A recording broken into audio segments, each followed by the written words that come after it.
Assalamualaikum warahmatullahi wabarakatuh. Selamat pagi anak-anak, selamat berjumpa lagi di channel Bapak. Pada kesempatan ini kita akan melanjutkan pembahasan kita di tema 3, subtema 2, pembelajaran pertama, penemuan dan manfaat.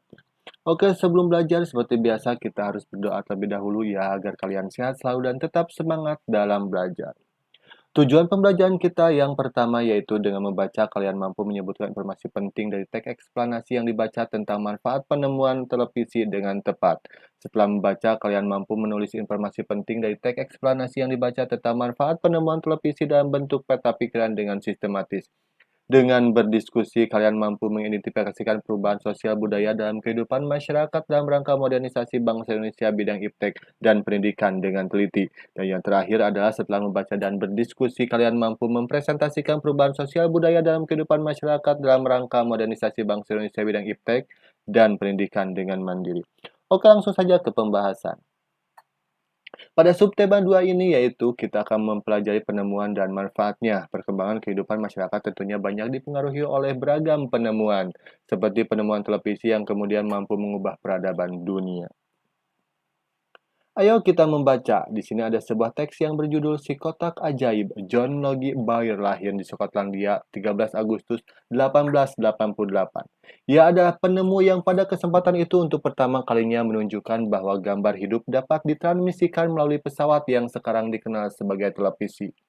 Baird mendemonstrasikan televisi di depan para bapak-bapak dan ibu-ibu di Royal Institute London untuk pertama kalinya pada tahun 1925.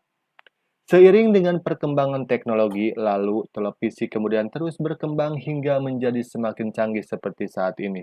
Prinsip kerja televisi secara umum adalah mengubah sinyal elektronik dan magnetik menjadi gambar dan suara. Sinyal tersebut berupa gelombang elektromagnetik, yaitu gelombang yang terdiri atas medan magnet dan medan listrik. Gelombang elektromagnet dapat merambat, dipantulkan, dan dibiaskan tanpa media perantara. Gambar yang kita lihat di layar televisi adalah hasil produksi dari sebuah kamera. Pada awalnya, objek gambar yang ditangkap kamera akan diubah menjadi sinyal gelombang elektromagnetik. Sinyal tersebut akan ditransmisikan oleh pemancar ke pesawat penerima pada televisi. Pesawat televisi akan mengubah sinyal yang diterima menjadi objek gambar yang utuh sesuai dengan objek yang ditransmisikan dalam bentuk hitam putih atau berwarna. Jadi, televisi adalah sebuah media telekomunikasi yang berfungsi sebagai penerima siaran gambar bergerak beserta suara. Kata televisi merupakan gabungan dari bahasa Yunani tele artinya jauh dan bahasa Latin visio yang artinya penglihatan. Sehingga televisi dapat diartikan sebagai alat komunikasi jarak jauh yang menggunakan media visual atau penglihatan. Penemuan televisi juga dikategorikan sebagai penemuan besar yang mampu mengubah peradaban dunia. Tugas pertama kalian yaitu baca kembali teks tersebut dengan teliti. Tuliskan informasi penting dalam setiap paragraf pada diagram berikut. Di sana ada teks yang berjudul Si Kotak Ajaib yang telah Bapak bacakan ya. Kalian baca kembali dengan teliti, kemudian isilah pertanyaan berikut. Di sini ada topik masalahnya apa pada paragraf pertama, paragraf kedua dan ketiga yaitu deret penjelasnya apa, dan paragraf keempat kesimpulan dan pesan atau pendapat penulis pribadi itu apa, kalian tuliskan ya, cari informasinya, kemudian seperti kirim ke Bapak lewat Japri. Perhatikan penggalan-penggalan kalimat bercetak miring pada teks tersebut ya. Di sana yaitu di teks yang berjudul Si Kotak Ajaib ada beberapa penggalan kata yang dicetak miring. Kalian perhatikan ya. Ada 3 contoh yang Bapak tuliskan di sini. Yang pertama, penemu yang pada kesempatan itu untuk pertama kalinya. Yang kedua, di depan para bapak-bapak dan ibu-ibu. Dan yang ketiga, lalu televisi kemudian terus berkembang. Kalimat tersebut akan kita diskusikan pada pembelajaran berikutnya ya, karena kalimat tersebut termasuk pada kalimat tidak efektif. Apa itu kalimat tidak efektif? Itu kebalikan dari kalimat efektif dan kita akan membahasnya di pertemuan selanjutnya.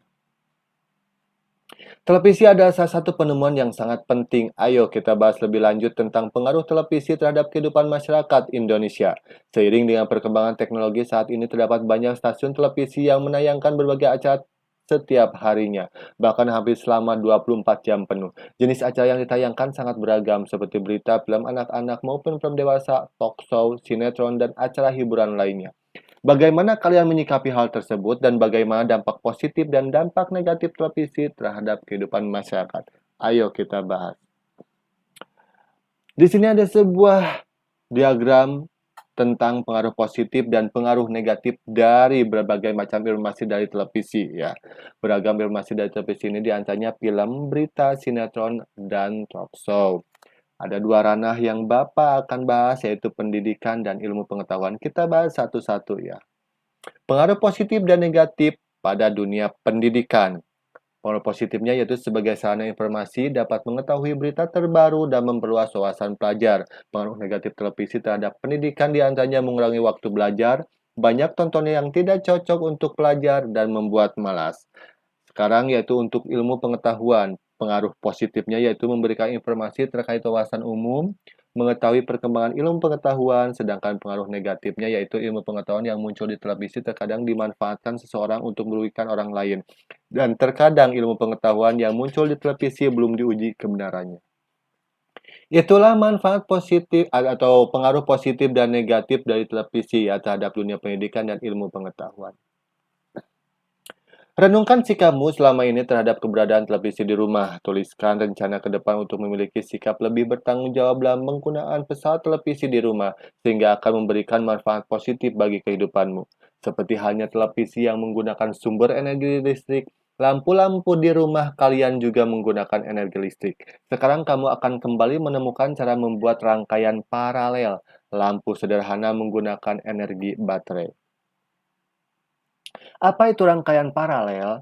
Berbeda dengan rangkaian seri yang disusun sebaris, rangkaian paralel adalah rangkaian listrik yang disusun berderet, di mana masing-masing lampu memiliki rangkaian tersendiri yang terhubung kepada sumber energi. Karena itu, apabila ada satu atau lebih komponen yang rusak atau dicabut, maka komponen lainnya akan tetap berfungsi tanpa gangguan sama sekali. Di sini kalian bisa melihat dua rangkaian listrik, sebelah kiri rangkaian seri dan sebelah kanan rangkaian paralel. Pembahasan kita hari ini cukup sampai di sini. Terima kasih sudah menyimak video pembelajaran Bapak. Wassalamualaikum warahmatullahi wabarakatuh.